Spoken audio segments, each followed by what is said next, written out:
record, and we're going to play through it. And I'm going to talk a little bit, like as little as possible, about how we made the record and how I wrote some of the songs. And I was really planning on having notes and intelligent things to say, but then time got away from me and we were stuffing these, and I was stuffing myself into this dress. So there are no intelligent notes or anything. Please feel free to come up and get some Firehouse subs. We've also got miles of chocolate.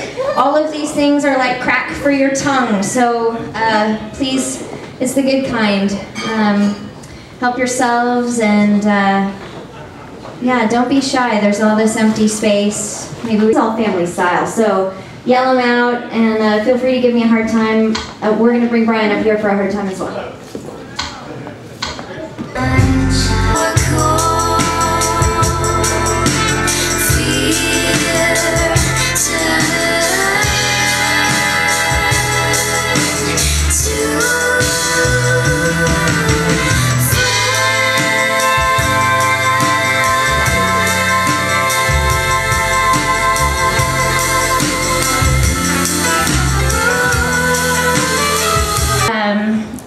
On the trumpet, and of course the band is J.J. Johnson on the drums.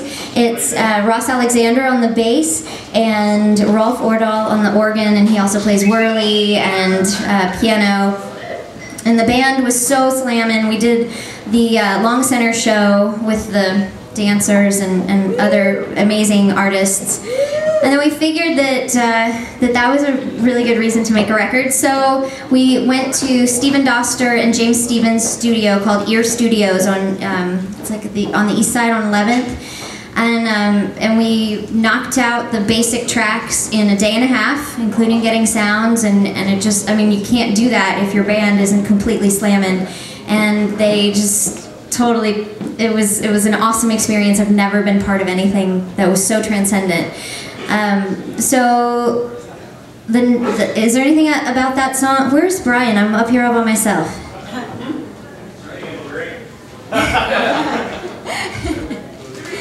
Is there anything I'm forgetting about Sorrow No More? No, okay. And then the next song is I Always Leave Part of My Heart in Chicago, which is dedicated to a guitar at the Chicago Music Exchange. It's a 1932 LO Gibson guitar, and I need it. I feel like it's mine, except for that $6,000 that it's gonna cost to buy it. So it's just waiting for me, pretty much. True love waits, and I know that it's meant to be with me and this Gibson. So they were fantastic, and DJ Diamond Tip did a lot of DJing for them, and so Mike is also a doctor of medicine. And so he wrote that rap while he was, quote, catching babies on some ridiculous, like, 80-hour shift or something. I don't know why they do that to doctors. It seems counterintuitive. Sorry, a 30-hour shift. It was just a 30-hour shift.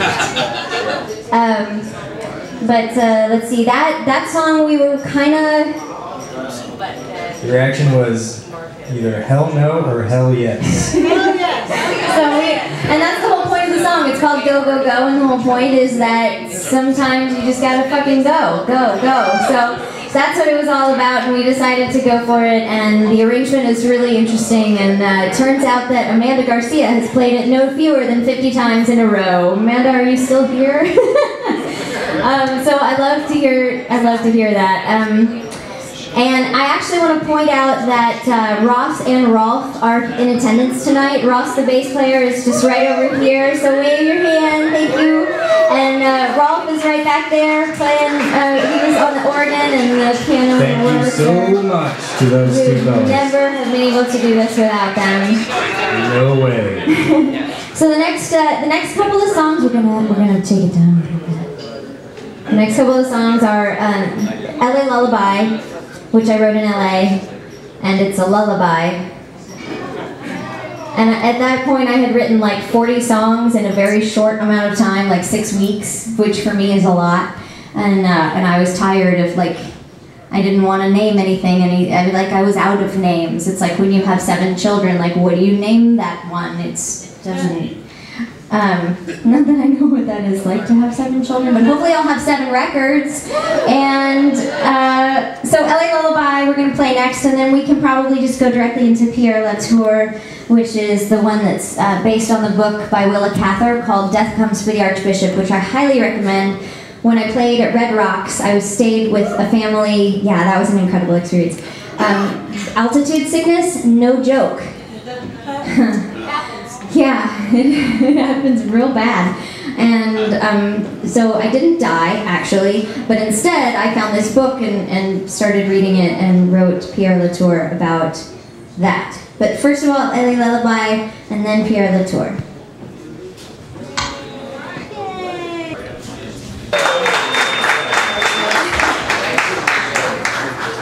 It was a gorgeous, gorgeous experience, this whole thing, not only putting together those initial tracks, but also the overdubs and getting Ben in and Ephraim and John D. It was incredible. I hope to be this lucky for the rest of my life. But the title track is next. It's called Broken Gold. And I totally stole the idea from Rolf, who was like, I'd like to write a song someday and call it Broken Gold. The idea being that, forgive me for butchering the concept, if you will. You can't break gold. You can't break gold. It doesn't lose its value when you melt it or break it, or it's kind of like love. That's my part. So, I had a friend who lost someone who he loved very much. He lost his fiancée in a car accident and was having trouble processing it, and 6 years later asked me to write a song about it. And this is the song that I wrote. It took me 1.5 years. It was really hard. That's not an easy request to fulfill, but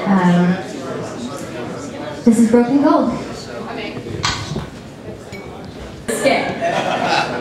No, JC, you mentioned once that you try to keep your wrist like firm when you're, because I noodle around like an idiot, and that's why I kept being like, I can't do it, and you were like, just keep your wrist, and I still couldn't do it, but I've been practicing, and it's kind of rocking my world, so thank you for the lesson, and that among other things. Alright, let's see. You got your wishes wrong. You got your wishes wrong. This is a song that I wrote for Michael Jackson. Because if anyone got their wishes wrong, it was Michael Jackson. But I feel like we programmed his wishes wrong from the get-go. He was so talented, and so this is actually a song that started off as a songwriting thing, like a exercise for me. I really am a fan of Sam Phillips, who is a great female singer-songwriter. She was married to T-Bone Burnett for a long time, but that has since dissolved, and she's kind of off on her own now. So her latest record is called Don't Do Anything. And so I took all of the titles from Don't Do Anything, and I kind of I have woven them together into, I totally stole them, and I'm hoping she won't sue me, because I think she's really great. And if she sues me, that might be cool too. I just want to meet her, yeah. So let's see, that's how I wrote You Got Your Wishes Wrong. It's for Michael Jackson, and the beat on this song is awesome. It's my favorite. It's definitely danceable. It's definitely danceable. Usable.